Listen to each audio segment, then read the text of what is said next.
হ্যাঁ, ভালো আছি। আমি বলুন। আমি জয়েন হতে চাইছিলাম একটা কারণে, যখন আপনারা আ আ বাচ্চাদেরকে নিয়ে কথা বলছিলেন, বাচ্চাদের এই বোন নিয়ে, আ যে কেন আর্লি ম্যারেজ হওয়াটা ঠিক না। আ ওটা নিয়ে আমি একটা কমেন্ট, পরে আমি জাস্ট কমেন্ট করে দিছি যে, আমি কোনো মেডিকেল ব্যাকগ্রাউন্ডের না, বাট এটা আমাদের নলেজ, আমাদের বাংলাদেশে যে আ মৃত্যুর হারটা আস্তে, আস্তে কমে আসছে। আ এবং ওটার রিজন যখন দেখছে, তখন কিন্তু পাওয়া গেছে মাগুলো অনেক ছোট, ছোট ছিল। ওই যত আমাদের বিবাহ বয়সটা আমরা পুশ করছি ফার্দার অ্যান্ড ফার্দার, মানে মহিলাদেরকে এডুকেট করছে যারা গ্রামে গিয়ে, গিয়ে যে মহিলাগুলো, সোশ্যাল ওয়ার্কাররা, যারা কাজ করে এই বিষয়ে, ওনারা বেসিক্যালি হেল্প করছে এই মৃত্যুর হারটা কমিয়ে আনতে। তো আরেকটা জিনিস যেটা, আমরা যখন জন্ম নেই, আমরা আম আ ৩০০, প্রায় ৩০০ টা বোনস নিয়ে আমরা জন্ম নেই, এবং এই বোনটা, যেটা আপনারা অনেকবার এই বিষয়ে আলাপ করছেন, পুরাপুরি মানে একটার সাথে একটা মিশে গিয়ে একটা স্ট্রং বোন ডেভেলপ হতে কিন্তু শরীরে ২৫ বছরের মতো, ২৩ থেকে ২৫ বছর বয়স পর্যন্ত সময় লাগে। মেয়ে এবং ছেলেদের। মেল অ্যান্ড ফিমেল এবং 3rd gender, cross the gender.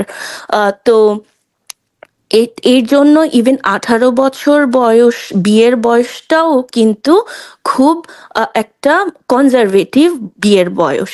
ঠিক আছে? আমরা যেমন ছোট থেকে আমাদের বাসায় শুনে আসছি, যে একটু মানে একদম যখন অ্যাকাউন্ট কমে যায় 35 এর পর, তখনও না, বাট মোটামুটি লাইক 22, 3, 4 এর পরে বাচ্চা নিতে, যদি বিয়ে হয়ও। কারণ ওটা আমরা দেখছি যে ইটস হেলথি, মাও হেলথি, মাও এডুকেটেড, মাও জানে বাচ্চার সাথে কি করতেছে। একটা বাচ্চা আরেকটা বাচ্চাকে কেমনে বড় করে। এটা তো আসলে মানে খেলার, হুম, বাচ্চা নেওয়াটা তো আসলে খেলাধুলা না। এটা তো আর পুতুল খেলা না। তো আমি আপনার নাওম ভাই যেহেতু আপনার সাথে একটু আগে কথা বলছে, উনি কিন্তু মৌমিকা ভাইয়ের সাথে একদিন অনেক লম্বা ডিসকাশন, প্রায় ৪-৫ ঘন্টার মতো আমি শুনছি পুরা ডিসকাশনটা, এবং আমি দেখছি ওনার কিভাবে, এবং পরপর ২ দিন, কিন্তু ২-৩ দিন ওনারা কথা বলে।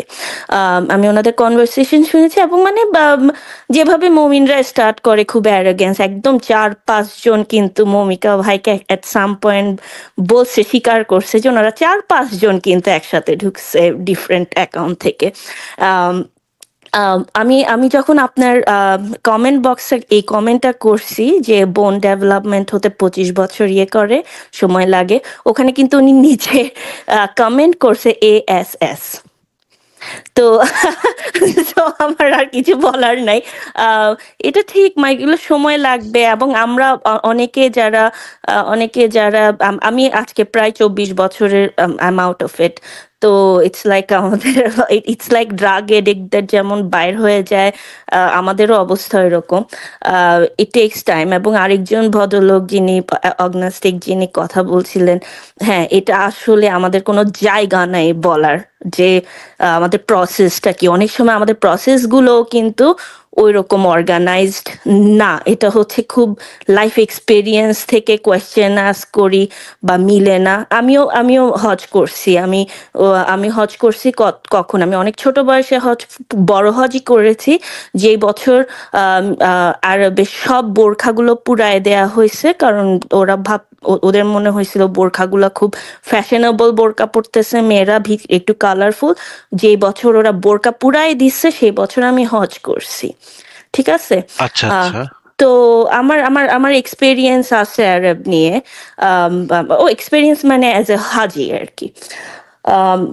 এবং কোন ধরনের কথা মানে যেদিন লাস্ট ডে অফ হজ, আম আম এব সেটার এক্সপেরিয়েন্স হচ্ছে, আমরা যে কাফেলার সাথে গেছি, ওই কাফেলার লোকটা, ইমামটা, উনার বক্তব্যে যে এত নোংরা কথা বলছে, আমার বাবা আমাদের টেন্টে এসে আমাকে রীতিমতো ধরেছিল।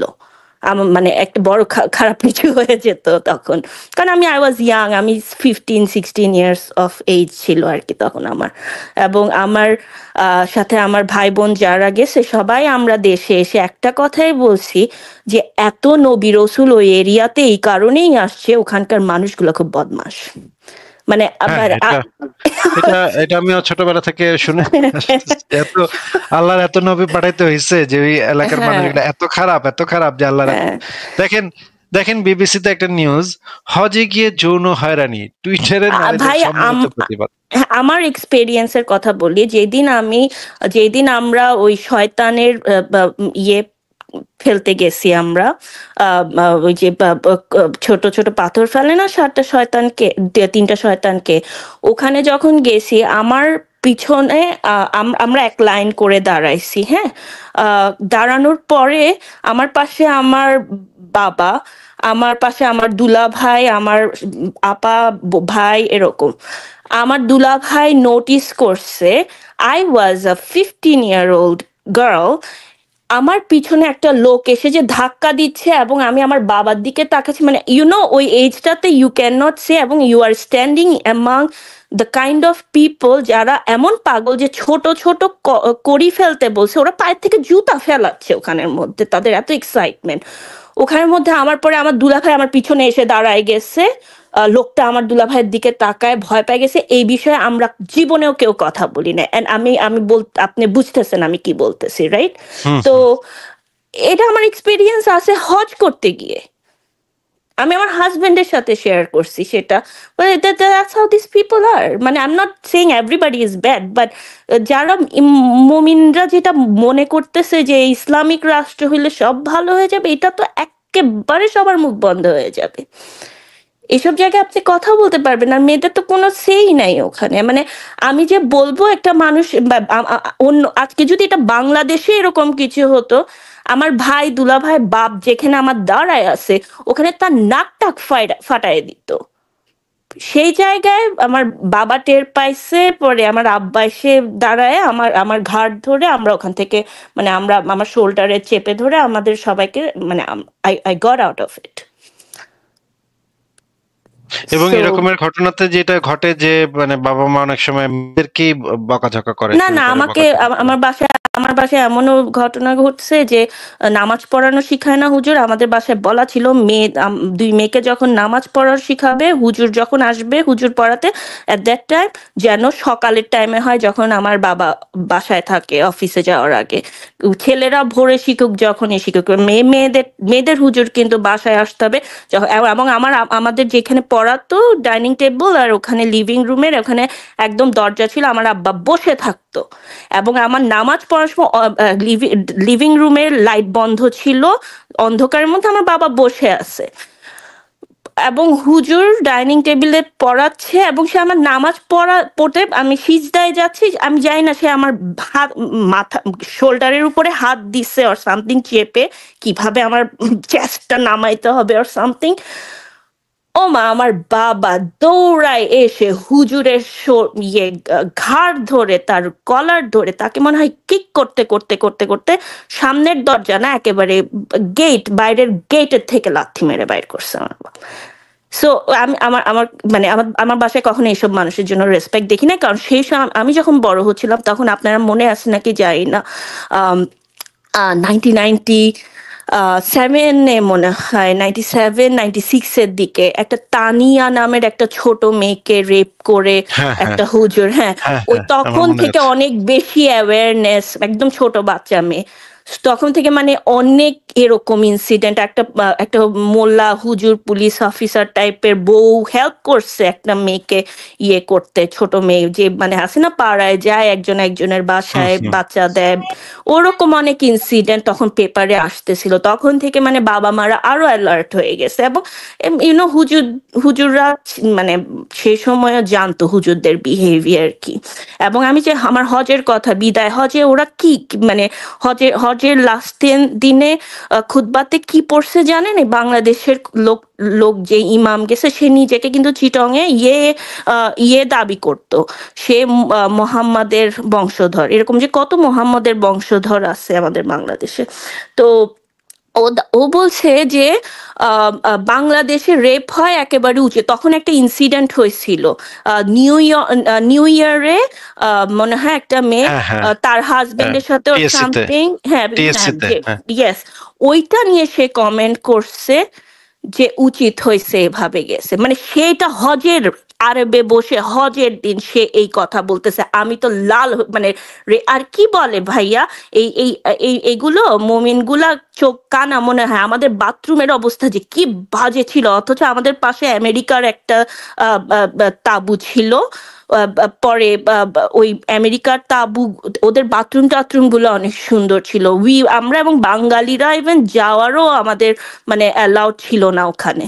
হ্যাঁ, আমাদের ফকিন্নি মনে করে, হ্যাঁ মিসকিন মানে মনে করে। ভাইয়া মানে এটা আপনার কাছে গেলে মনে হয় একটা মানুষের নিজের তো স্যানিটেশন নলেজ থাকে। কারা কারা এরা যে হজ করতে যাচ্ছে, ও তো নিজেদের সেলফ স্যানিটেশনের ইয়ে নেয়, আবার বলে বা ইসলাম হচ্ছে পবিত্র, ক্লিনলিনেস এর কথা কিসের এইসব মানুষগুলো। আমি তো অবাক হয়েছি যে মানে ভাই বাথরুম স্তূপ হয়ে যাচ্ছে, কেউ কিছু কমপ্লেন করতেছে না।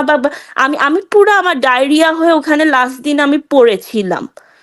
এবং আর আপনাকে এই আমি একটা খুতবা আমিও শুনতে হয়েছে আমার। আমিও একটা কথা আপনাকে বলি যে পৃথিবীর কোন ফ্লাইটে আপনি কখনো এরকম শুনেছেন যে এয়ার হোস্টেসরা প্লেনে উঠে লাঠি দিয়ে যাত্রীদেরকে পিটায়? এটা কি আমি আপনি দেখছি ভাইয়া এটা। এটা একমাত্র বাংলাদেশের যে হজের ফ্লাইট এই জিনিসটা ঘটে হজের রেগুলার। এবং আমি একবার বাংলাদেশে যাওয়ার সময় ব্যাক করার সময় আমার ইয়ে থেকে ইমিরেটসে আমি ইয়েতে ঢাকাতে আসতেছিলাম।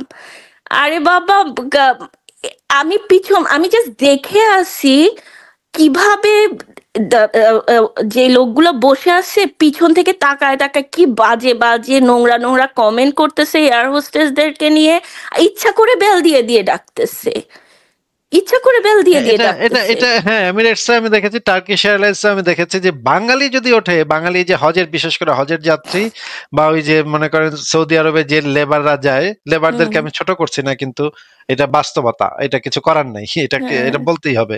বাস্তবতা হচ্ছে এইটাই যে ওই যে লেবাররা যখন এখানে সৌদি আরবের লেবাররা যখন ওঠে প্লেনে, টয়লেটটা মানে কি যে করে আসে, তারা টয়লেট থেকে শুধু তারা বের করে হলে না একদম শেষ। ভাইয়া, লক করে দেয় ওরা। ওখানের মধ্যে কিন্তু অনেক ডায়াবেটিস এর পেশেন্ট থাকে যাদের বাথরুম ইউজ করতে হয়, তাদের জন্য যে কি বিপদ হয়ে যায়। প্রেগনেন্ট মহিলা থাকতে পারে, হ্যাঁ, ডায়াবেটিসের রোগী থাকতে পারে, তারা যেটা করে। এবং এই কারণেই এয়ার হোস্টেসটা লাঠি নিয়ে ওঠে এই যে এই টাইপের যাত্রীদের জন্য। আমি হতভম্ব হয়েছে এটা দেখে যে এয়ার হোস্টেসটা লাঠি নিয়ে পিটাইতেছে যাত্রীদেরকে, যেখানে সমস্ত সময় আমি দেখছি যে যেটা হয় যে মানে এয়ার হোস্টেসরা খুব সুন্দর করে কথা বলে, খুব সুন্দর করে ইয়া করে। হ্যাঁ, কিন্তু হ্যাঁ, বাংলাদেশের ক্ষেত্রে আমি দেখছি এটা কিভাবে সম্ভব, এটাই আমার মাথায় আসেনি। হ্যাঁ, বলেন, হ্যাঁ, আপনি শেষ করেন। হ্যাঁ। আরেকটা ইয়ে কি মানে আমি এটার সাথে রিলেটেড না, আমরা আমরা মুসলিমদের কি কোনো প্রবলেম আছে? আমরা এখানে ডেট্রয়েডে, আমেরিকার মধ্যে ডেট্রয়েডে 2017-তে একটা ডাক্তারের লাইসেন্স বাতিল হয়েছে, মুসলিম মহিলা। সে কি করছে, সে এফজিএম করছে, ধরা পড়ছে। সে কিন্তু লাইসেন্স ডক্টর ইন আমেরিকা। তার তার বর্ন এন্ড রেজ, তার নাম হচ্ছে নাগারওয়ালা, জামর something, first name last name হচ্ছে নাগারওয়ালা, ডক্টর নাগারওয়ালা। সে মহিলাই কাজ করতেছে, মানে ধরা পড়ছে। থ্যাংক গড ও ইয়ে হয়েছে, মানে তার লাইসেন্স বাতিল করছে এখানে। এখনো কোর্ট কেস মনে হয় চলতেছে, কিন্তু ওখানে ওর ডিফেন্সে কতগুলা মহিলা ডাক্তার দাঁড়ায় গেছে। No, I want to know their face. ওরা আরো বের হওয়া উচিত আসলে। I want to see those faces. ঠিক মানে আছে সমস্যা কি মানে আপু, হ্যাঁ, আপনার কথা শুনে খুবই ভালো লাগছে। আপনি কি আহ আর কিছু বলবেন, নাহলে আমরা মুবিন না টুবিন কাউকে যুক্ত করব? হ্যাঁ, আর ওইটাই যে আপনাদের যে গেস্ট আসছিল, নাওম ভাই, উনি উনি আপনার সাথে কথা বলার সময় এত মানে মনে হচ্ছিল হ্যাঁ he is understanding all this.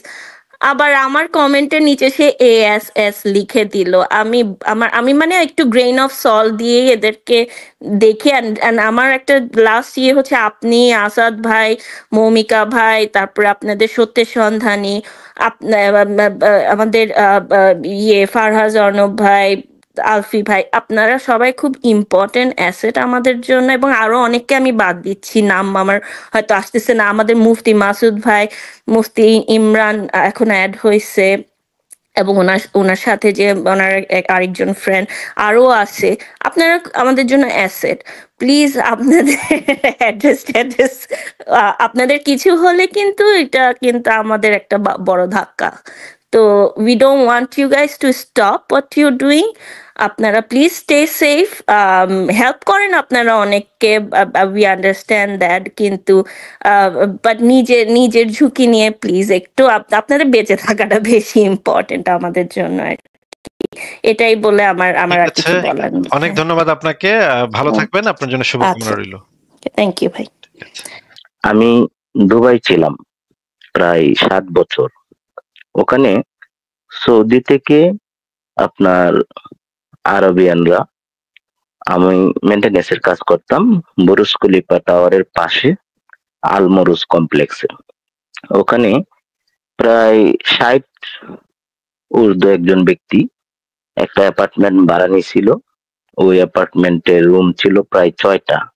বাংলাদেশের টাকায় মিনিমাম 15 থেকে 20 লক্ষ টাকা হবে মান্থলি ভাড়া। ওই অ্যাপার্টমেন্ট গুলোই আমরা মূলত মেনটেন্যান্সের কাজ করতাম। আমি একজন প্লাম্বার ছিলাম। তো ওখানে ওই অ্যাপার্টমেন্টে একটা ফিলিপিনি মেয়ে ছিল। ওই মেয়েটার কাজ ছিল শুধু ঘরটাকে দেখাশোনা করে রাখা। আর সৌদি আরবের উনি মাসে 1 মাসে 2 মাসে হয়তো 3 মাস পরেও আসতেন।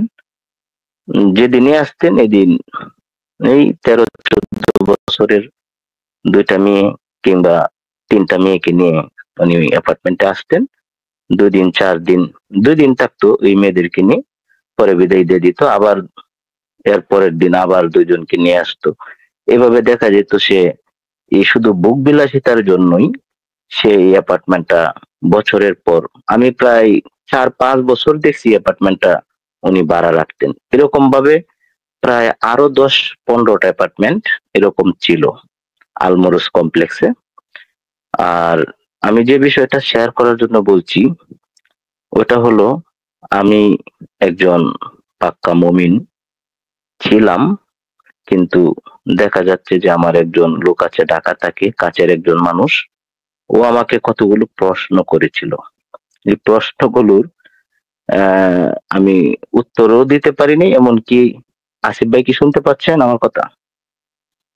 হ্যাঁ হ্যাঁ, শুনতে পাচ্ছি, বলেন। আচ্ছা, আমাকে ও প্রায় 10টা প্রশ্ন করেছিল।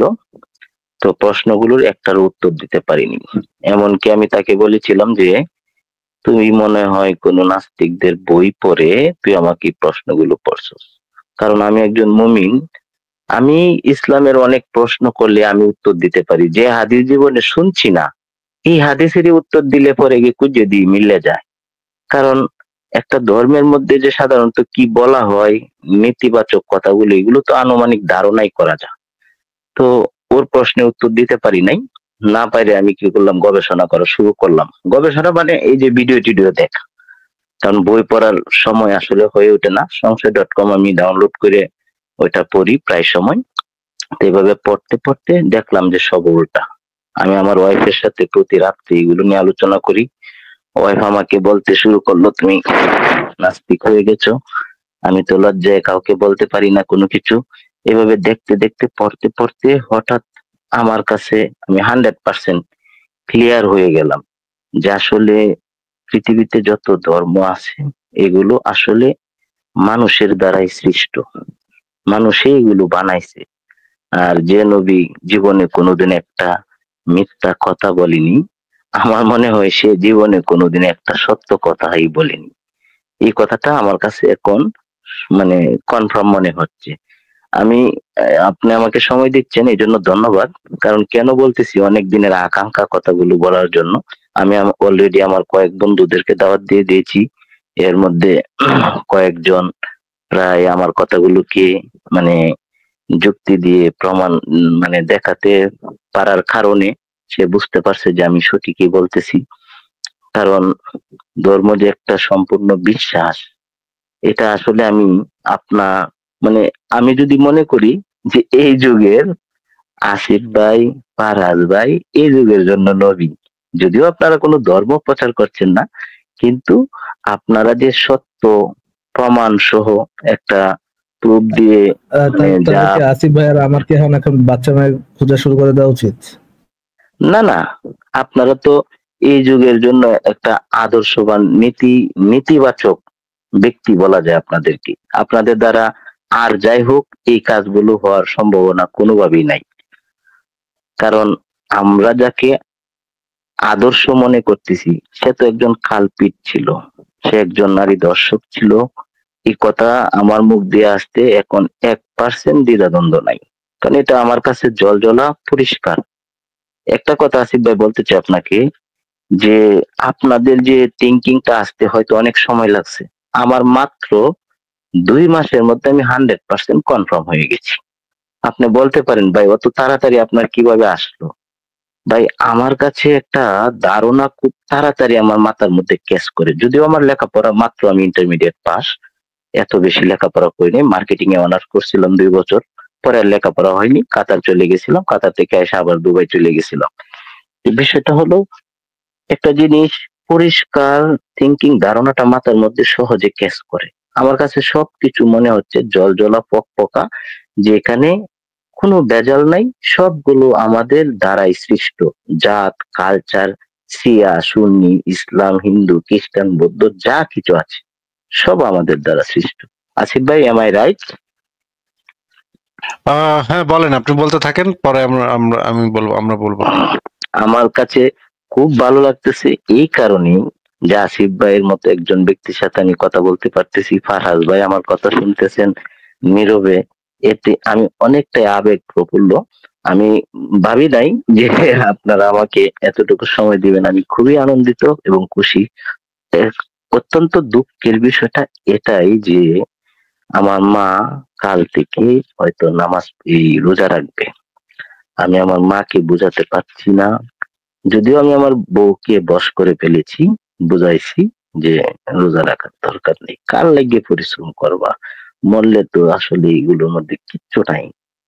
কের জান্নাত জাহান্নাম, কের এই আপনার বলে কবরের আযাব, এগুলোর তো 1% কোনো প্রুফ নাই। মেরাজে গিয়ে এই তার চাচাতো বোনের সাথে রাত্রে শুয়ে গেছে, নামাজ রোজা নিয়ে আইছে, এগুলোর তো কোনো আসলে বিশ্বাসযোগ্য বিষয় না। আর এই যে কোরআনের মধ্যে শত শত ভুল, এগুলো কিভাবে বিশ্বাস করব, কিভাবে? এগুলোর তো কোনো প্রুফ নাই, সম্পূর্ণ মিথ্যা কথা। এই যে আপনার সংশয়.com-টা আপনি একটু আগে বলছেন, আমি প্রায় 1 ঘন্টা ধরে ট্রাই করতেছিলাম এখানে যুক্ত হওয়ার জন্য। অনেকক্ষণ ছিলাম, যুক্ত হতে পারি নাই। পরে আবার কাইটে গেছে কিভাবে লাইনটা, আমার হাতের চাপ লেগে আবার এখানে বসছি। আর কথা বলার মতো তো সুযোগের দরকার। আমি যে কথা বলছি আজকে, আমি রুমে একা, আমার ওয়াইফ নাই, গ্রামের বাড়িতে আসছি। হ্যাঁ, এখানে একা একা রুমে আছি, এই জন্য কথা বলতে পারতেছি। আজকে যদি আমার রুমের পাশে কেউ থাকে, যদি আরেকজন মুমিন বান্দা শোনে, তাহলে তো আমার বিশাল ক্ষতি হয়ে যাবে। যদিও আমি এখন বাংলাদেশি। তো সব মিলিয়ে ভাই আপনাকে অসংখ্য অসংখ্য ধন্যবাদ যে আপনি এই যুগে একটা নতুন অধ্যায় সৃষ্টি করতে যাচ্ছেন। আমার থিঙ্কিং এ যেটা বলি, আজ থেকে 10, 20, 50 বছর পরে বাংলাদেশে প্রায় অর্ধেক মুসলিম কমে যাবে, কারণ এটা তো একটা ভ্রান্ত স্থাপন। ঠিক আছে ভাই, অনেক ভালো লাগলো আপনার সাথে কথা বলে জামাল ভাই। আর কি কিছু বলবেন আপনি? শেষে আর কিছু বলবেন? না আসিফ ভাই, আপনাকে অসংখ্য ধন্যবাদ, আমার আর কিছু বলার নেই। ঠিক আছে ভাই, ভালো থাকেন, আপনার জন্য শুভকামনা রইল, পরে আবার নিশ্চয়ই কথা হবে। আচ্ছা, আমার একদিন কিছুদিন আগে কি 1 সপ্তাহ আগে একজন হাফেজ না আসলে মুফতি, মানে মুফতি পাশ করেছে আর কি, এরকম কয়েকদিন হয়েছে আর কি, এরকম মানে নতুন নতুন মুফতি পাশ করেছে, তার সাথে আমার তর্ক শুরু হইলো তাকদীর নিয়ে। তো সে আমাকে বুঝাইলো যে তাকদীর সরাসরি মানুষজন কন্ট্রোল মানে করতে পারে। তো এই ব্যাপারে আমি তারা কিছু রেফারেন্স দেখাইলাম। সে তখন আমার গল্প শোনা শুরু করলো যে যদি একজন ব্যক্তি গাছের উপরে বসে থাকে আর সে যদি ওই গাছের ডাল নিজেই নিজেরটা কাটে, সেটা তো আল্লাহর দোষ না, তার হেদায়েতের দোষ। তখন আমি তারা বললাম যে তাহলে হেদায়েতের মালিকও তো আল্লাহ, তো হেদায়েত দেয় না এর জন্য সে নিজের গাছ নিজেই কাটতেছে, কিন্তু সে আর মানলো না। তো আমি আর কিভাবে বুঝাই দেবো? সেটা তো ইসলাম অনুযায়ী ট্রু না। আল্লাহ তাকে নিয়ে গাছের ডালটা নিজেই কাটাই নিচ্ছে, যে অ্যাকর্ডিং টু হ্যাঁ আমি ইসলাম আমি আল্লাহ নিজে এটাই আচ্ছা আমি আপনাকে দেখাচ্ছি, একটু দেখেন জি জি এখানে জি তাহলে। আমি ঠিক এই পয়েন্টটাই জি জি কই এটা? জি এইখান থেকে একটু যদি পড়া যায় আর কি। দাঁড়ান দাঁড়ান জি একটা second। থ্যাংক ইউ ভাইয়া। জি জি আচ্ছা কোন জায়গা থেকে বলবো? লাল অংশ। আচ্ছা এদেরকে আমি হ্যাঁ, লাল জাহান্নামের অংশ। জন্য সৃষ্টি করেছি। জি জি জি। পড়েন। এদেরকে আমি জাহান্নামের জন্য সৃষ্টি করেছি এবং জাহান্নামীদের উপযোগী কাজই মানে করবে। আচ্ছা আমি ঠিক এই হ্যাঁ এগুলা বের করেছি। আমি আপনাদের অনেক কিছু দেখি এবং নিজেও কিছু পড়ার চেষ্টা করি। আমি দেখাইছি ইভেন আপনাদের কোরআনের হচ্ছে ওই একটা আছে না, সূরা আছে না, আপনি যেটা কি এই হচ্ছে যে বলে লেখাটা পড়ছেন এখানে, যে তারা যে জাহান্নামীদের কাজ করিয়ে নেন, আল্লাহ তাআলা হ্যাঁ তারা হ্যাঁ জাহান্নামীদের হ্যাঁ কাজ হ্যাঁ করিয়ে হ্যাঁ হ্যাঁ পড়েছি। মানে সে তখন হচ্ছে আমাকে হেদায়েত আলাদা জিনিস বা আল্লাহ যে করিয়ে নেয় মানে মানে দেখবে না, আপনি এখন একটা লোক দেখবে না, মানে মানে এমন অবস্থা হয়েছে কোরিয়া নেন বলতে, তারা কোরিয়া 10 জন। নেন বলতে অ্যাকচুয়ালি কোরিয়া নেন না আর কি, এরকম কিছু। কোরিয়া নেন বলতে কোরিয়া নেন না, হ্যাঁ হ্যাঁ এরকম হ্যাঁ কিছু। এরকমই তারা মিন করার চেষ্টা করে আসলে। আমি হ্যাঁ এরকমই কিছু। তাদের 10 জনের সামনে ধরেন আমি একা একজন, ঠিক আছে। আমি তো কথা বলার সময় খুব সাবধানতার সাথে বলি, কারণ কে কখন গোল্লা ফালায় দেয় তার তো কোনো বিশ্বাস নাই, বাংলাদেশে থাকি তো। এখন আমার আর কিছু বলার নাই, তখন আমি মানে কি আর বলবো, আমার তো আসলে যুক্তি তথ্য প্রমাণ যা যা দেওয়ার ছিল তাদের রেফারেন্স থেকে দিলাম। এখন মুফতি সাহেব বলতেছে আসলে তাদের মুফতি সাহেবের কথাটাই তারা নিবে। কি বলার আছে, তারা দেখবে না। 10 জন যারা আছে, বাকি 9 জন আছে তারাও দেখবে না, কিভাবে আর কি বলবো।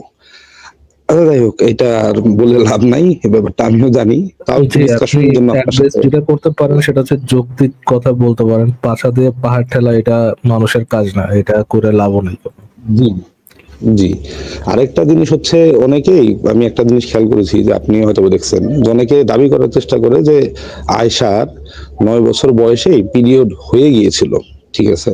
এর সপক্ষে কোনো প্রমাণ আছে কি মানে ইসলামীদের কাছে এ সম্পর্কে কোনো না, এইসব হাদিস?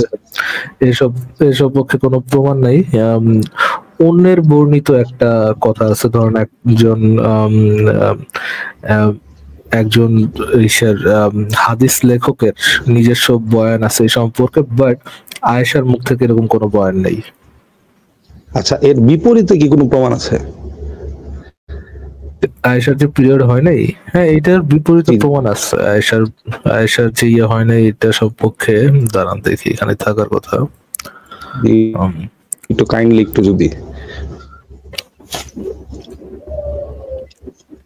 আমি আরেকটা জিনিস একটু বলে রাখি, আমি দেখলাম যেটা হচ্ছে যে নতুন যেটা আসছে ডিপসিক বা পারপ্লেক্সিটি এআই বা চ্যাট জিপিটি, এটা দেখলাম প্রচুর বায়াসড, বুঝছেন। মানে এই সব ব্যাপারে প্রশ্ন করলে অনেক সময় দেখি বায়াসড উত্তর দেয়। বায়াসড না, অ্যাকচুয়ালি পপুলার অ্যানসার গুলোই দেয়, যেটা পপুলার অ্যানসার গুলো। আমি সেটাই খেয়াল করলাম, যেমন আমি ডিপসিককে যখন জিজ্ঞেস করলাম, সে আমাকে বোঝাচ্ছে যে ইসলামের নিয়ম অনুযায়ী মেয়ে বালেক হয় হচ্ছে মানে পিরিয়ড শুরু হলে মেয়ে বালেক হয়, আর আয়েশার যখন 9 বছরে বিয়ে হয়েছে তার মানে আয়েশার তো পিরিয়ড হয়েছিল। উত্তরটা দিচ্ছে এরকম, কোনো প্রমাণ না, সে একটা অ্যাজাম্পশন করে আমাকে একটা রেফারেন্স চাবেন, তখন বলবে যে এই দাবি সপক্ষে রেফারেন্স কি। সেই যে দাবির সপক্ষে সেই রেফারেন্সটা দিচ্ছে যে আয়েশার। বলেন। জি সে তখন এই উত্তরটা এরকম দেয় যে ইসলামেই বলা আছে যে মেয়ে বালেক হলে বিয়ে দেওয়া যায়, ঠিক আছে। তো আয়েশা তো বালেক হয়েছিল তাদের যুক্তি মতে, এর জন্য আয়েশার বিয়ে দিছে। মানে এই জায়গায় তারা হচ্ছে 6 বছরে তো আয়েশা বালেক হয় না। আচ্ছা যাই হোক, আপনি কি এটা পড়তে পারতেছেন? এই লেখাটা কি পড়া যাচ্ছে? জি না, ব্রাউজ বাই সাবজেক্ট একটু বড় করলে বেটার। আচ্ছা দেখতেছি আমি না। আপনি কি মোবাইলে আছেন? মোবাইলে থাকলে 2 আঙ্গুল দিয়ে একটু জুম করেন। জি আমি জুম করে নিয়েছি। Is it true that the prophet's marriage to Aisha while still young was one of his the particularities? or was it a legislation for the whole Legislation. ummah? G G is it permissible to consummate marriage with immature girl? If not, how then should she observe 3 months as iddah মানে ইদ্দত নাকি? আচ্ছা উত্তরটা কি দেখি একটু। The prophet এটা কি হচ্ছে আয়েশা মেয়ে while she was 6 years old he consummated the marriage in Al-Madinah when she was 9 years old. Actually, this is not a particularity just for him. Thus, it is permissible to contract the marriage of any mature girl and consummate it. আচ্ছা ঠিক আছে, হ্যাঁ আমি বুঝতে পেরেছি ব্যাপারটা। ঠিক আছে, তো ইসলাম দ্বারা পারমিসিবল যে কোনো বাচ্চার সাথে বিয়ে করা। এবং জি। এখানে তো মনে হয় লেখা আছে, দাঁড়ান একটা second. The Prophet betrothd Aisha while she was 6 years old and consummated the marriage while she was 9 years old, মানে 9 বছর বয়সে তার সাথে ম্যারেজ কনজিউমেট করছে। Actually, this is not particularly just for him. এটা শুধুমাত্র তার জন্য না। It is permissible to conduct একটা জিনিস আমরা অনেক marriage of an immature একটু শুনে নেন। Thus, it is permissible to contract the marriage of an immature girl and consummate it. এই যে ইম্যাচিউর গার্ল বা অপ্রাপ্তবয়স্ক বাচ্চার সাথে বিয়ে করা এবং যৌন সম্পর্ক করাটা যে হালাল, জি আপনি শুনতে পাচ্ছেন আমাকে? জি এখন শুনতে পাচ্ছি আবার। আচ্ছা, একটু তাহলে একবার একটু শোনেন। এখানে যে লেখা actually this is not particularly just for him, এটা শুধুমাত্র তার জন্য না। Thus it is permissible to contract the marriage of an immature girl and consummate it. এটা বৈধ যে অপ্রাপ্তবয়স্ক বাচ্চার সাথে বিয়ে করবেন এবং ম্যারেজটা কনজুমেট করবেন, এটা সবার জন্য বৈধ। এই বৈধতাটা কোন উদাহরণ থেকে নেওয়া হলো? অপ্রাপ্তবয়স্ক বাচ্চার সাথে বিয়ে এবং যৌন সঙ্গমের বৈধতা কার উদাহরণ থেকে নেওয়া হলো? এই ক্ষেত্রে তারা একটা যুক্তি দেখাবে যে এখন অপ্রাপ্ত বয়স্ক বলতে আমরা যেটা বুঝি। ভাই কার উদাহরণ থেকে নেওয়া হলো এটা আগে বলেন। আয়েশার উদাহরণ থেকে নেওয়া হয়েছে। ঠিক আছে, আয়েশার উদাহরণ থেকে নেওয়া হলো। ইসলামে অপ্রাপ্ত বয়স্ক বাচ্চা বলতে যেটা বোঝায় যার পিরিয়ড এখনো শুরু হয় নাই। যদি ইসলামে বলতে এটা বোঝায় যে যার এখনো পিরিয়ড শুরু হয় নাই, তাহলে আয়েশা কি সৌদি গ্র্যান্ড মুফতিদের অনুযায়ী, ফতোয়া অনুযায়ী, সৌদি গ্র্যান্ড মুফতির ফতোয়া অনুযায়ী আয়েশা কি নাবালেগা ছিল না সাবালেগা ছিল? এই ব্যাপারটা আমি ঠিক জানি না, এটা একটু যদি বলতেন। নাবালেগাই ছিল নাকি? আরে ভাই এটা তো কি বললেন তাইলে? এটা তো সৌদি ফতোয়া বোর্ডের থেকে আসা একটা ফতোয়া। আমি মধ্যে কিছুক্ষণ শুনতে পারি নাই তো ভাই, এর জন্য সরি ভাই। হ্যাঁ হ্যাঁ হ্যাঁ বুঝতে পেরেছি। তাহলে ঈশার অনুযায়ী, মানে এই সৌদি ফতোয়া বোর্ডের আলেমদের অনুযায়ী আয়েশা কি অপ্রাপ্তবয়স্ক না প্রাপ্তবয়স্ক? হ্যাঁ অপ্রাপ্তবয়স্ক, অবশ্যই অপ্রাপ্তবয়স্ক। জি, এটা একটা ভালো একটা পয়েন্ট দিয়েছেন, আমি এটা নিয়ে রাখলাম। আরেকটা জিনিস হচ্ছে, আমি আসিফ ভাইকে মানে অনেকদিন আগে একটা ভিডিওতে দেখেছিলাম যে এরকম একটা হাদিস সে মানে দিল, যে হাদিসটা হচ্ছে যে আয়েশার বিয়ের পরে গিয়ে, ঠিক আছে, যে তার যে মানে পিরিয়ড শুরু হয়েছিল এইরকম একটা সম্পর্কিত, পুতুল নিয়ে খেলতেছিল তখন তার পিরিয়ড শুরু হয়েছে, এরকম একটা আমি শুনেছিলাম, আমার ঠিক মনে আসতেছে না। আমি খোঁজাখুঁজি করার চেষ্টা করেছি এরকম কোনো হাদিস আছে কিনা, কিন্তু আসলে দুঃখের বিষয় আমি পাইনি। যদি একটু আপনি কি আয়েশা কি 9 বছর বয়সে বয়ঃসন্ধিতে পৌঁছেছিল এই লেখাটা পড়েছেন? জি আমি খোঁজার চেষ্টা করেছি, এটা তো সংশয় আছে না সংশয়.com এ? হ্যাঁ, একটু কষ্ট করে ওই লেখাটা একটু পড়েন, ওইখানে তো খুব সুন্দরভাবে মানে দিয়ে মানে ইন্ডেক্স তৈরি করে চিপ ক্লিক করলে সেখানে চলে যায়। তাহলে তো আমি বুঝতে পারছি না, সেখানে তো খুব পরিষ্কার ভাবে দেয়া আছে সেগুলা। জি আমি তাহলে ভুল হয়েছে কোথাও, হয়তো আমি আরেকবার খোঁজার চেষ্টা করে দেখি। মানে আমি এটা খোঁজার চেষ্টা করেছিলাম আপনার ভিডিওগুলা থেকে, আমি মানে কোনো একটা ভিডিওতে আমি দেখেছিলাম যে আপনি এই জিনিসটা দেখাচ্ছেন, তো আমি আসলে ভিডিওটাও আর খুঁজে পাইনি পরে। আর আসলে আমি এই ব্যাপারটা এরকম হয়েছে, কারোর সাথে কথা বলতে গেলে আসলে প্রমাণ সমেত কথা বলতে হয় না, কে কখন কল্লা উড়ায় দেয়, এর জন্য প্রমাণ স্বরূপ আর কি আমি জিনিসগুলা নিজে মেমোরিতে তো থাকে না, নিজে রাখার চেষ্টা করি। আদারওয়াইজ তো আসলে 10 জনের সামনে একা কথা বলা খুব কঠিন। এই জন্যই তো সংশয়.com এ সবকিছু রেডি করা আছে, একটু পড়ে নেন, পড়ে নিলে আপনি আলোচনা করা বা তর্ক করার সময় আপনার সাথে সাথে আপনি বেরও করতে পারবেন জিনিসগুলা। কিন্তু আমি তর্ক করতে গিয়ে সাধারণ মানে মুসলিমদের সাথে তর্ক করতে গিয়ে আমি একটা জিনিস দেখেছি যে তারা ইসলাম সম্পর্কে জানে না, একদমই জানে না। যেমন একজন ভাই আমাকে বলেই ফেললো যে আমি তারে বললাম যে শাতিমে রসুলের বিধান হচ্ছে তাকে মৃত্যুদণ্ড দিতে হবে, তো সে আমাকে বললো যে মৃত্যুদণ্ড দিবে, তারও তো ওই জায়গায় গুনাহ হচ্ছে। আমি তারে বুঝাইতেই পারতেছি না যে ভাই এটা তার গুনাহ হচ্ছে না, এটা তার জন্য প্রাইডের একটা কাজ, সে একটা ভালো কাজ করছে ইসলাম অনুযায়ী, কিন্তু সে মানবে না। ভাই সে মৃত্যুদণ্ড দিতে হবে কথাটা তো ঠিক না। ফাতিমা রাসূলদেরকে যেখানে যেভাবে পাওয়া যাবে সেখানে জবাই করে ফেলতে হবে, মাথাটা কেটে ফেলতে হবে। আমি চেষ্টা করেছি ভদ্র ভাষায় যতটুকু ভদ্রভাবে বলা যায়, সব জায়গাতে আসলে 10 জনের সামনে আসলে কথা বলতে গেলে আমার কল্লা উঠে যাবে। যে শব্দটা অ্যাপ্রোপ্রিয়েট, যে শব্দটার রেফারেন্স আপনার কাছে আছে, সেই এক্স্যাক্টলি সেই শব্দটাই ব্যবহার করতে হবে ভাই। এইভাবে যদি আপনি আগেই হেরে যান, আগেই যদি আপনি পিছু এক পা পিছনে নিয়ে ডিফেন্সিভ শুরু করেন, তাহলে তো ভাই আপনি আলোচনা করতে পারবেন না। না, এটা আপনি ঠিক বলেছেন, কিন্তু আসলে ব্যাপারটা হয় কি ভাই, আমি তো মানে মানুষ, তো আমার একটু ভয় টয় জীবনের আছে, বুঝছেন? ভয় লাগবে, যেখানে ভয় লাগবে সেখানে আপনি আলোচনা করেন না তাহলে। হ্যাঁ, না তারা, আমি জানি আপনি তো বুঝতেই পারছেন যে আপনি বুঝতেই পারছেন যে কাদের সাথে কথা বলতেছি তারা ভয় পায় না। যদি করেন আলোচনা, যদি করেন প্রপার এভিডেন্স নিয়ে আলোচনা করতে দেবেন এবং একদম এক্স্যাক্টলি যেটা আছে সেটা বলবেন। আর যদি ভয় থাকে তাহলে করবেন না। জি, এভিডেন্স সহ, মানে এভিডেন্স সহ যেমন। জি না, এটা আপনি ভালো বলেছেন। ভয় বলতে কি, মানে আমি ডিফেন্সে থেকেই খেলার চেষ্টা করি। আসলে এটা ঠিক আছে যে আপনার কথাটা ঠিক আছে যে এভিডেন্স যখন আছে আমি কেন ওইভাবে বলি।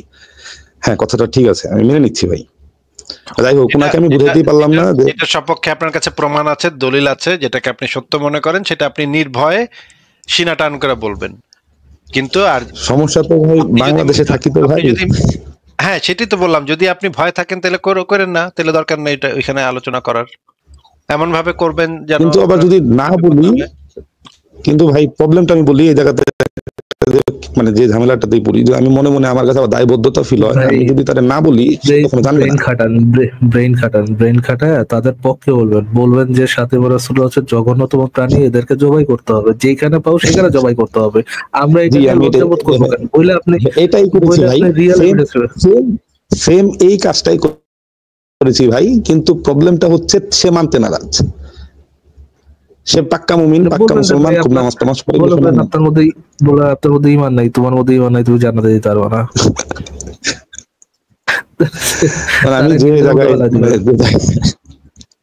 আমি যে জায়গায় কাজ করি, আমার শেষে আমার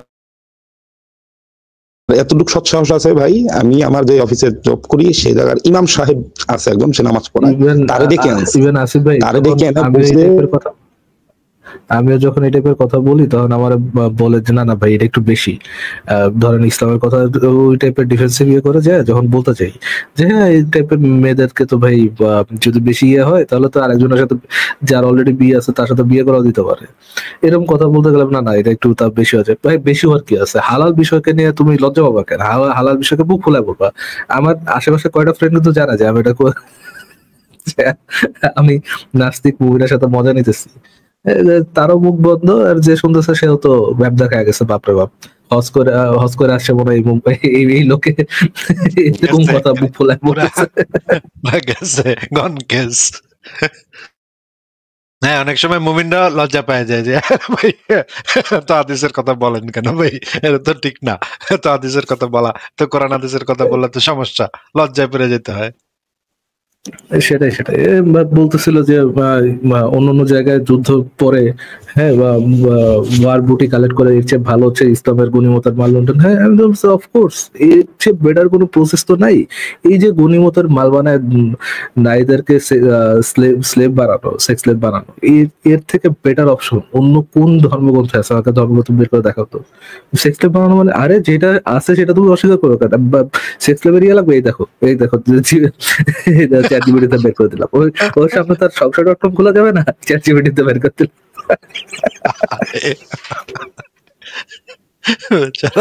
কি একটা জঙ্গিরাতে পড়ছে, পড়ছে ভাই। ঠিক আছে, ভাই ঘুর চাটতে আবার সে বলবে কেন ও ইটস সো সুইট, এই সেটা বলবে কেন? ঘুর চাটতেছে বলবে যে ঘুর চাটতেছি আমি, শেষ। হ্যাঁ, সিনা টান করে গুছে। ঠিক আছে ভাই, কাব্বিন আশরাফ ভাই বলেন, শেষ করেন তাহলে। আচ্ছা, আপনার কি মিউট করা কিনা দেখি। আচ্ছা, কাব্বিন আশরাফ ভাই বলেন এবার তাহলে। আমি যখন প্রমাণ করতে পারলাম যে মানে ফাতিমা রাসূলের শাস্তি মৃত্যুদণ্ড ওই মুমিন ভাইয়ের সামনে ইমাম রে এনে, ঠিক আছে, ওনারা তো একটু বিব্রত হলো, কিন্তু ইমাম সাহেব আমাকে নিয়ে খুব গর্বিত ফিল করলো। সে বললো আমি তো মুসলিম না। তো বললো দেখছেন উনার ইসলাম সম্পর্কে কতটুকু ধারণা, উনি ইসলামের পথে আসতেছেন, অমুক তমুক হাবি যাবি। আমি তো ভাই কি বলবো আর, বুঝছেন, আমি তো মানে একদম বোকা বোকা হয়ে গেলাম একদম, যে ভাই এই জিনিস প্রমাণ করলাম। তারা বিব্রত ফিল করতেছে, ইমাম সাহেব খুব খুশি হচ্ছে যে ইসলামের একদম সহি কথা বলতেছে, তো খুব ভালো জানে, ঠিক বলতেছে, বুঝছেন। আমি তো অবাক। যাই হোক, এটা তো আরেকটা জিনিস আমি একটু শেষে একটু বলে দেই, এটা নিয়ে আপনারা পরে আলোচনা করেন। আমি আমার নাম ছদ্মনাম ইউজ করছি হচ্ছে কাব্বিন আশরাফ। কাব্বিন আশরাফের যে মৃত্যুর ঘটনাটা, এটা হয়তো অনেকে জানে না কিভাবে তারা মারা হয়েছে বা তার ইতিহাসটা। এটা যদি একটু আলোচনা করতেন, আমি বেরিয়ে যাই, আপনারা একটু এরপরে যদি আলোচনা করতেন।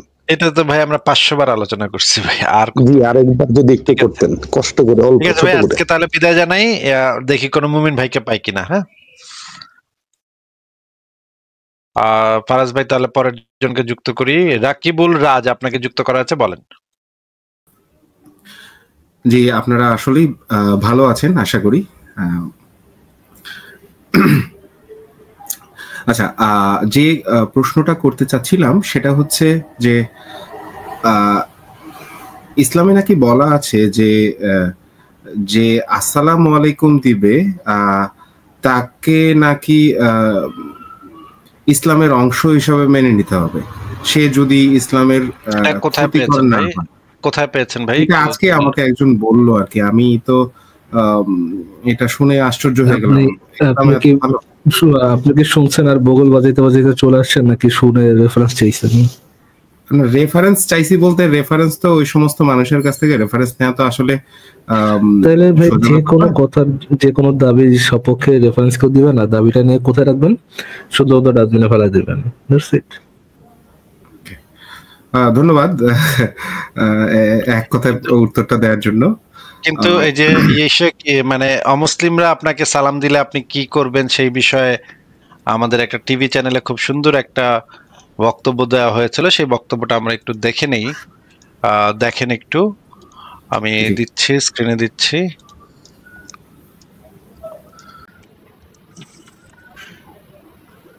হ্যাঁ, আমার মেয়ে হচ্ছে যেখানে টিউশনি করতে যায়, সেই টিচারটা হচ্ছে হিন্দু। তো উনি আমাকে সালাম দেন, কিন্তু আমি ওটার উত্তর দিতে পারি না। মানে আমি যতদূর জানি যে সালাম দেওয়াটা যাবে কিনা আমি ঠিক সঠিক জানি না। তো সেক্ষেত্রে কি করতে পারি? হ্যাঁ, এটা আসলে ধন্যবাদ। এটা আসলে আমাদের জন্য একটা সমস্যাই। আসলে হিন্দুরা এখন আমরা দেখি যে বিভিন্ন জায়গায় সোনার দোকান থেকে শুরু করে এই জায়গায় ওই জায়গায় মিষ্টির দোকান, অনেক জায়গায় হিন্দুরা কাজ করছে এবং তারা আমাদেরকে সবসময় সালাম দেয়, ইনশাআল্লাহ বলে, আলহামদুলিল্লাহ বলে, এটা তাদের ব্যাপার। কিন্তু আমাদের এক্ষেত্রে আসলে সালামের জবটা একটু ডিফারেন্ট। ওয়ালাইকুমের পরে আরেকটি শব্দ আছে, ওটা আমি নিজেও পারি না, তো ওটা হলো আসলে একটু কঠিন। ওটার অর্থটা হলো যে আপনার উপর গজব বর্ষিত হোক। তো যদি এটা আমরা না পারি, মানে ওই সালামের উত্তরটা যদি আমরা না পড়ি, তাহলে আমরা চুপ থাকবো এবং একান্তই যদি জবাব দিতেই হয় বা এসেই যায়, তাহলে ওয়ালাইকুম এইটুকু পর্যন্ত আপনি উচ্চারণ করতে পারেন। মোটামুটি এরকম ধরনের মত আছে। তারপর আপনি আচ্ছা ভাই, কি শুনলেন, কি বললো?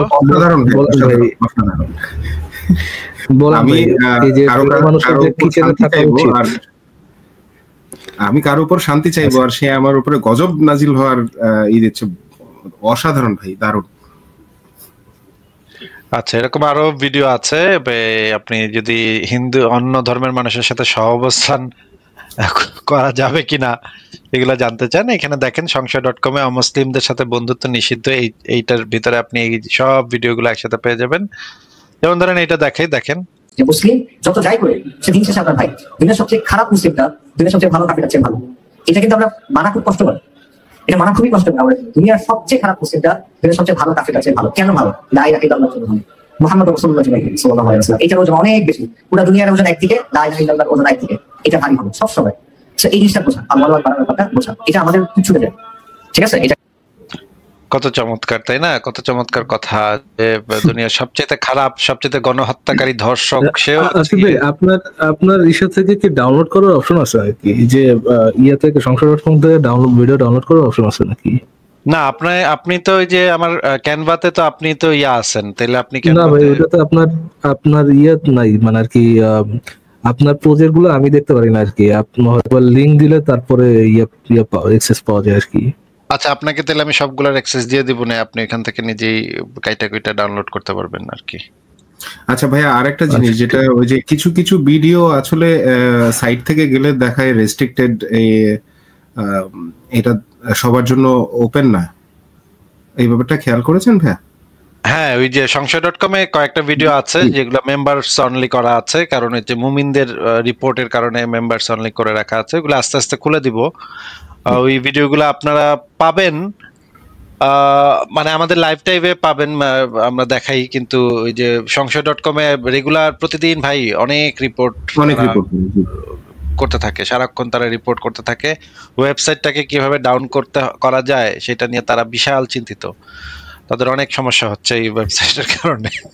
তো এটা তো আমাদের একটু চিন্তা করেন আসিফ ভাই, এই যে মুমিনদের কথা একটু অ্যাসাইড রাখেন ভাই। মুমিনা চিন্তা করেন, তার নিজের জীবনের মানে অবস্থার বড় বাজায় দিচ্ছে ইসলাম। ওই বেড়ি ভেটকা বলতেছে যে তাদের উপর গজব নাজিল করতে হবে, আর আরেক বেড়ি বসে বসে হাসতেছে। মানে কি একটা অবস্থা চিন্তা করেন, মানে মানুষে কোনো ইয়া নাই। এইগুলা বেড়ি কিন্তু দেখবেন একটু পর মানে যে কোনো ইন্টারভিউ শুনবেন একটু পর ও দেশ আমাদের পুরো বিশ্বে ইসলামোফোবিয়া বেড়ে যাচ্ছে, আমাদের ইউরোপে ইসলামোফোবিয়া বাড়তেছে, অমুসলিমদেরকে আমাদেরকে নির্যাতন করছি, এগুলা কিন্তু বলতে পারবো। তারপর ভারত বিদ্বেষ, ভারত থেকে এত নির্যাতন আসছি, এগুলা কিন্তু তার বলতে 2 সেকেন্ড সময় লাগবে না। হ্যাঁ, মানে কি বলবো, এরা যখন আমেরিকাতে যাবে, মনে করেন আমেরিকার এয়ারপোর্টে যদি তাদেরকে আটকায় বলে তোমার সার্চ করবো, তখন কানতে হ্যাশট্যাগ গাজা, আমাদের মুসলিম ভাইরা কোথায়, দেখো আমাকে কিভাবে মুসলিম দেখে আমাকে কিভাবে বারবার আমাকে চেক করছে, আমার অধিকার নেই, আমি মুসলিম হয়েছি দেখি কি আমার বাঙ্গু জাত যে কত বড় বলদা ইডিয়েটের জাত ভাই, একই সাথে তারা ভারতীয় আধিপত্যবাদের বিরুদ্ধে একেবারে সিনা টান করে এটা সমালোচনা করে, ভারতীয় আধিপত্যবাদের বিরুদ্ধে কথা বলতে হবে, ভারত বিদ্বেষী হইতে হবে। একই সাথে ওই বাঙ্গু জাতি ভাই, আমাদের তো গাজওয়াতুল হিন্দ করা ধর্মীয় একটা অধিকার। চিন্তা করেন, আমার রাসূল বলে গেছে গাজওয়াতুল হিন্দ হবে, শহীদরা জান্নাতে যাবে, একই লাইনের মধ্যে ভাই। রাসূল কি আসলেই বলছে গাজওয়াতুল? 100% ভাই, গাজওয়াতুল হিন্দ মানে এটা তো হিন্দুস্তানের কথা, তাহলে ওই সময় মোহাম্মদ কি হিন্দুস্তানে নিয়েও কথা বলছে? ভাই, আপনি কি গাজওয়াতুল হিন্দের হাদিসগুলো দেখেন নাই? আমাদের লাইভে দেখেন? ভাই আমি জানি না বলেই কথাটা বললাম, দুঃখিত ভাইয়া। আপনি তাহলে একটু সংশয়.com একটু দেখেন। জি আমি দেখবো ভাই, আমি দেখবো, অবশ্যই দেখবো। আমি মাঝে মধ্যেই ঢুকি, আসলে খুব বেশি একটা সময় পাই না, তারপরেও যতটুকু পড়ার আমি চেষ্টা করি পড়ার জন্য। হ্যাঁ, এখন তো ভাই মানে বাংলাদেশের যে মাদ্রাসাগুলাতে তারা এটা ভাগ বাটোয়ারা পর্যন্ত হয়ে গেছে। রাশমিকা মান্দানাকে কে নিবে গনিমতের মাল হিসেবে, আর ইসেকে কে নিবে, ক্যাটরিনা কাইফকে কে নিবে, এগুলা পর্যন্ত তারা মানে হিসাব নিকাশ করে। ভাই, আপনি কোথায় আছেন? কোন দুনিয়ায় আছেন আপনি? আপনি তো অনেক পিছায় আছেন ভাই। আপনার তো এগুলা জানতে হবে, বাঁচতে হলে জানতে হবে যে আপনি তো কাকে নিবেন, আপনি তো ঠিক করছেন কাকে নিবেন, আপনি তো ঠিক করেন না। এটা তো ঠিক না ভাই, এটা ঠিক করতে হবে কোন নায়িকাকে আপনি বাগে নিবেন। দুইটা কথা সারা জীবন মনে রাখবেন, এক হচ্ছে বাঁচতে হলে জানতে হবে, 2 হচ্ছে নিতে পারলে দিতে হবে। আচ্ছা, এই গাজওয়াতুল হিন্দ সম্পর্কে যে জিনিসগুলো বলা আছে, দেখেন একটা হাদিসে বলা আছে, এটা যদিও জয়ীফ হাদিস, কিন্তু এখানে বলা আছে যে হারিস ইবনু কালাদার নিকট যাও। কালাদা ছিল আরবের একজন চিকিৎসক, যে ভারতের গুন্দেশপুরে এসে চিকিৎসা শাস্ত্রে জ্ঞান অর্জন করছে। এবং আরেকটা হাদিসে বলা আছে মোহাম্মদ বলেছিল হিন্দুস্তানের চন্দন কাঠ ব্যবহার করতে। তার মানে হচ্ছে মোহাম্মদ হিন্দুস্তান সম্পর্কে ভালোই জানতো, এবং হিন্দুস্তান যে একটা উন্নত জায়গা, সেখানে যে অনেক ভালো ভালো জিনিস পাওয়া যায়, এই জিনিসটা মোহাম্মদ জানতো। হিন্দুস্তানের চন্দন কাঠ সারা পৃথিবীতেই তখন খুবই বিখ্যাত ছিল, মানে দামি জিনিস ছিল, অনেক এক্সপেন্সিভ জিনিস ছিল। এরপরে মোহাম্মদ যেটা বলছে সুনান নাসাই শরীফে যেটা আছে, হিন্দুস্তানের জিহাদ। মোহাম্মদ বলছে আমার উম্মতের দুটি দল আল্লাহ তাআলা তাদেরকে জান্নাত থেকে পরিত্রাণ দান করবেন। একদল যারা হিন্দুস্তানের জিহাদ করবে, মানে হিন্দুস্তানে আগ বাড়ায় জিহাদ করবে, হিন্দুস্তান দখল করতে যাবে যারা, তারা হচ্ছে জাহান্নাম থেকে পরিত্রাণ পাবে। এটা একটা হাদিসে বলা আছে। এবং আল বিদায়া ওয়ান নিহায়াতেও এই যে হিন্দুস্তানের যুদ্ধ সম্পর্কে খুবই বর্ণনা দেয়া আছে। দেখেন পরে কয়েকজন হিন্দুস্তান আক্রমণ করতে গেছিল, দেখেন এই যে এখানে যেটা বলা আছে যে গজনীর বিখ্যাত সুলতান মাহমুদ হিন্দুস্তানের চতুর্দিক থেকে আক্রমণ করেন। এই আক্রমণে তিনি হিন্দুস্তানে প্রবেশ করে শত্রু নিধন করেন, তাদেরকে অনেককে বন্দী করেন এবং বিপুল পরিমাণ গনিমতের মাল হস্তগত করেন। তিনি সোমনাথ মন্দির ধ্বংস করেন এবং সেখানকার প্রধান মূর্তি বিধ্বস্ত করেন এবং বিপুল পরিমাণ তরবারি ও মাল প্রভৃতি হস্তগত করে আল্লাহর সাহায্যপ্রাপ্ত হয়ে নির্বিঘ্নে প্রত্যাবর্তন করেন। মানে পুরা ম্যাসাকার করে আসে, ফেরত গেছে অনেক গনিমতের মাল নিয়ে। এই জিনিসটা খুব গর্বের সাথে আল বিদায়া ওয়ান নিহায়াতে বলা আছে। এবং আরো হাদিস গ্রন্থে যে জিনিসটা বলা আছে এটা আপনি পাবেন কিতাবুল ফিতান, নুয়াইম বিন হাম্মাদ এই গ্রন্থে পাবেন। এটা এগুলো বেশিরভাগই সহিহ হাদিস বা হাসান হাদিস। হযরত কাব ইরশাদ করেন বাইতুল মুকাদ্দাসের একজন বাদশা ভারতের দিকে সৈন্য প্রেরণ করবেন এবং সেখানে যাবতীয় সম্পদ ছিনিয়ে নেবে। ওই সময় ভারত বাইতুল মুকাদ্দাসের অংশ হয়ে যাবে। তার সামনে ভারতের সৈন্যবাহিনী গ্রেফতার অবস্থায় পেশ করা হবে, মানে ভারতের পুরা সেনাবাহিনীরে গ্রেফতার করে ওইখানে মানে হাত বাইন্ধা ওইখানে নিয়ে যাওয়া হবে। আরেকটা হাদিসে আছে আবু হুরায়রা বলেছেন রাসূলুল্লাহ সাল্লাল্লাহু আলাইহি ওয়াসাল্লাম একদা ভারত আলোচনা করতে গিয়ে বলেন, তোমাদের পক্ষ থেকে একদল সৈন্য ভারতের বিরুদ্ধে যুদ্ধ করতে গেলে আল্লাহ তাআলা ভারতের বিরুদ্ধে তোমাদেরকে জয়লাভ করাবেন। তাদের সম্রাটকে শিকল দ্বারা বেঁধে বাইতুল মুকাদ্দাসে নিয়ে আসা হবে। আমি যদি ভারতে সেই যুদ্ধ পাই তাহলে আমি আমার যাবতীয় সম্পদ বিক্রি করে রসদপত্র সংগ্রহ করে সেই উক্ত যুদ্ধে শরীক হব। মানে বিপুল পরিমাণ গনিমত পাওয়া যাবে ভারতে, কারণ ভারত অনেক সমৃদ্ধ জায়গা, এটা ওরা জানতো। এবং এখানে যে বিপুল পরিমাণ গনিমত পাওয়া যাবে, মালামাল লুটপাট করা যাবে, এই জিনিসটা তারা খুব ভালোভাবে করছে আর কি, বর্ণনা করে গেছে হাদিস গ্রন্থগুলোতে, যে ওইখানে আক্রমণ করতে গেলে গনিমত পাওয়া যাবে। আর মেয়ে মানুষ তো পাওয়া যাবে, গনিমতের ভিতরে তো মেয়ে মানুষ অন্তর্ভুক্ত, তাই না?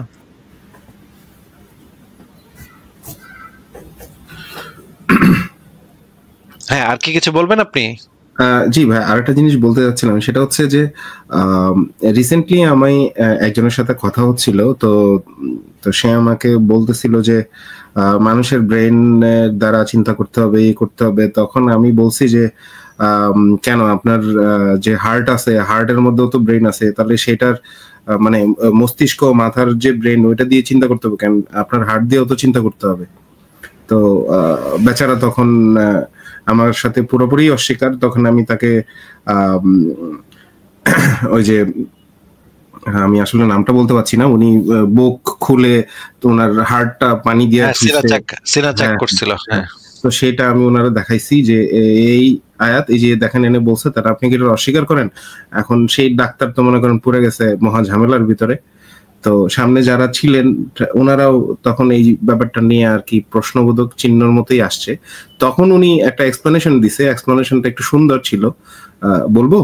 আচ্ছা, উনি বলতেছেন এক্সপ্লেনেশনটা হচ্ছে এরকম, আপনি যে কাজটা ধরেন আপনি আজকে কোরআন শরীফ পড়া শুরু করবেন, আগামী 40 দিন মন প্রাণ দিয়ে আপনি এটাই করবেন, পরে দেখবেন আপনার সবসময় দেখবেন অন্তরের মধ্যে আল্লাহ আল্লাহ আল্লাহ করে ডাকাডাকি করতেছে, দেখবেন এটা আপনার অন্তরের ওই হার্টের মাধ্যমে এই এই এই এই ডাকটা আসতেছে। এটা তো এই যে হার্টটা তো কৃষ্ণ কৃষ্ণ কৃষ্ণ হরে কৃষ্ণ এটা বলে, কারণ হিন্দুরা তো এটা বলে যে তাদের হার্টের ওই সাউন্ডটা নাকি হরে রাম হরে কৃষ্ণ এটা বলে না ভাই, ও এরকম আওয়াজ আসে ভাই। ও আচ্ছা আচ্ছা, বৌদ্ধরা বলবে আবার অন্য জিনিস, তাই না? আবার খ্রিস্টানরা বলবে যিশু, বৌদ্ধরা বলবে হার্টের মধ্যে কোলেস্ট্রল আছে, এটাই প্রমাণ করে হার্টের মধ্যে বুদ্ধা বসে আছে।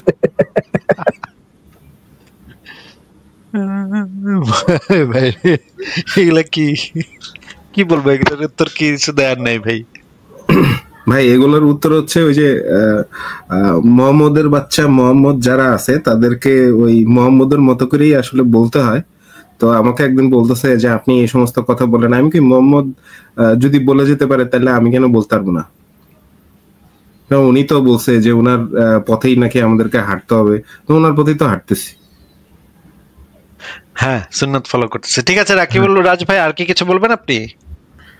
জি, আপাতত আর কিছু বলবো না। ধন্যবাদ আমাকে যুক্ত করার জন্য। আপনার সাথে কথা বলে ভালো লাগলো। আপনার সেই শুরু থেকে আজ পর্যন্ত আপনাকে ফলো করে আসছি। আশা করি ভালো থাকবেন আর এই অগ্রযাত্রাকে আরো অনেক দূর পর্যন্ত এগিয়ে নিয়ে যাবেন। আর ফারাজ ভাইকে বলতে চাই, ভাইয়া আপনি আগে থেকে অনেক ডেভেলপমেন্ট এসছে এবং আগের থেকে আপনি অনেক স্মার্টলি হ্যান্ডেল করেন, তার জন্য আপনাকে অনেক ধন্যবাদ এবং আপনাকে এখন শুনতে অনেক ভালো লাগে। মানে আগে স্মার্ট ছিল না এটা বলতেছে? না, আগে স্মার্ট ছিল না সেটা বলবো না, বাট ওনার মধ্যে নলেজের যে পার্টটা আছে, ইসলামিক যে পার্ট গুলো আছে, সেগুলো একটু উনি এড়িয়ে যেতে চাইতেন, হয়তো বা আপনার উপরেই চাপাতেন। এখন উনি অনেক কিছুই বের করে দেখান, তার জন্য ওনার যে ডেভেলপমেন্ট আসছে এর জন্য আমি অনেক ভালো লাগে। এটা পজিটিভলি আমি কথাটা বলেছি, যদি নেগেটিভলি খুব ভালো সেভ করেছেন ভাই, নাইস সেভ, খুব ভালো সেভ করেছেন, ঠিক আছে। ফারাজ ভাই আইলশা আছে, একটা জিনিস যে খুঁজে বাইর করে দেখাবে এটা দেখায় না, একটা হাদিস ভাই এইগুলো পড়তে ইচ্ছা করে না ভাই। এটাই তো বলি আমি, আপনি আলসামি করে এই জিনিসটা দেখেন না, ওইটা ছাড়াই আপনি চালা যাওয়ার চেষ্টা করেন, কিন্তু এটা সামনে থাকলে আরো ভালো হয় আর কি আলোচনাটা। আসিফ ভাই, মানে এটা কিন্তু খুব ভালো একটা ওয়েপন, মানে ইসলামের একদম করে চলে যাওয়া খুব ভালো একটা ওয়েপন। ধরেন আপনি একজন মুমিনের সাথে ফিলোসফিক্যাল অনেক কিছু নিয়ে অনেক গভীর ডিসকাশনে চলে যেতে পারেন, কিন্তু আপনার ফিলোসফির দিকে পা দেওয়ারই দরকার নেই যদি আপনি নিয়ে আসতে পারেন কোনো, ইসলাম প্রথমে তো ফিলোসফি বন্ধ করা দেয়, রাইট?